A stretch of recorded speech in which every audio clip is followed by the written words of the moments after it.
हे लोगोफोर दिनैनि बे गोदान मोनसे भिडिअआवहाय नोंथांमोनखौ गिबियावनो गासैखौबो बरायनो थालायबाय।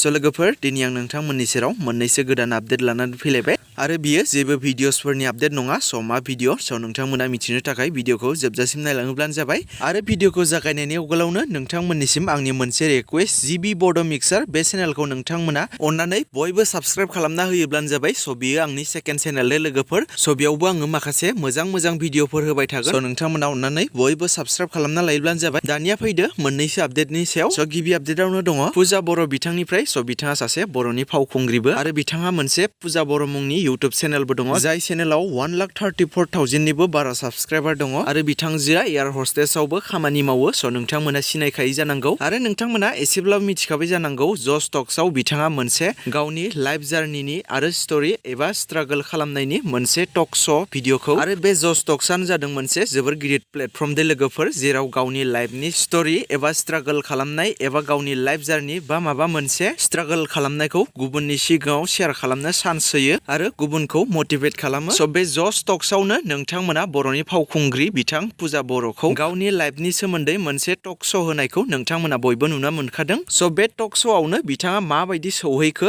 बिनि सायावनो बिथाङा गावनि पुजा बर' चेनेलाव गुवारै फोरमायनानै होदों दे लोगोफोर। स' नोंथांमोना सोरबाफोर जुदि नायनो गोसोब्ला पुजा बर' चेनेलाव थांनानै बिथांनि भिडिअखौ नायहैनो हागोन। आरो नेक्स्ट आपडेटआव दङ, नोंथांमोनाथ' थास' बिबार होनोब्ला गोबां मानसियानो सिनायखायो।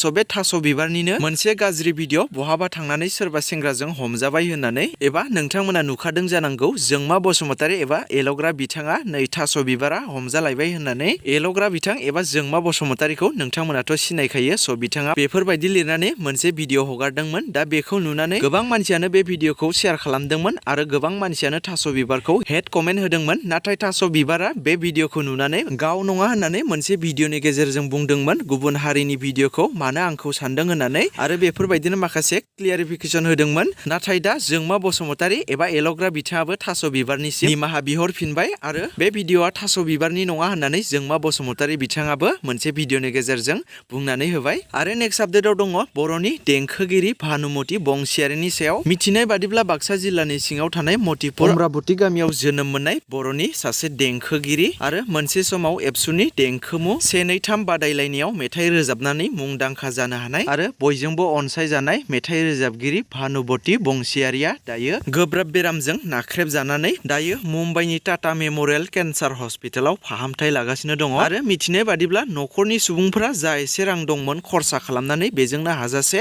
बेरामखौ नायदोंमोनब्लाबो दासिमाव मोजां थासारियाव फैयाखै आरो दा फाहामथाय होनायनि थाखाय गोबां रांनि आंखालाव गोग्लैनायखौ न'खरनि सुबुङा फोरमायदों। दा बेनिखायनो भानु बंसियारिनि गोदै गारांनि मेथाइ खोनासंनानै मोजां मोनग्रा रायजो राजा अनसायगिरिफोरनाव जा एसे अनसुंथाइ होनो हायो बिथांमोना नैबे स्क्रिनाव नुनाय एकाउन्ट नाम्बाराव नोंथांमोना अनसुंथाइ हरनो हागोन आरो मबाइल नाम्बारखौबो होनानै होखादों। स' नोंथांमोना बेयावबो पे खालामनानै हरनो हागोन। स' लोगोफोर बिदिब्ला दासिमनि सुंद' भिडिअआ बेखिनियानोमोन। जुदि नोंथांमोना भिडिअखौ नायनानै मोजां मोनदोंब्ला लाइक खालामदो आरो सोरबाफोर जुदि चेनेलाव गोदानै फैदोंब्ला चेनेलखौ साबस्क्राइब खालामनानै खाथिनि बेल आइकनखौबो अल प्रेस खालामनानै लादो।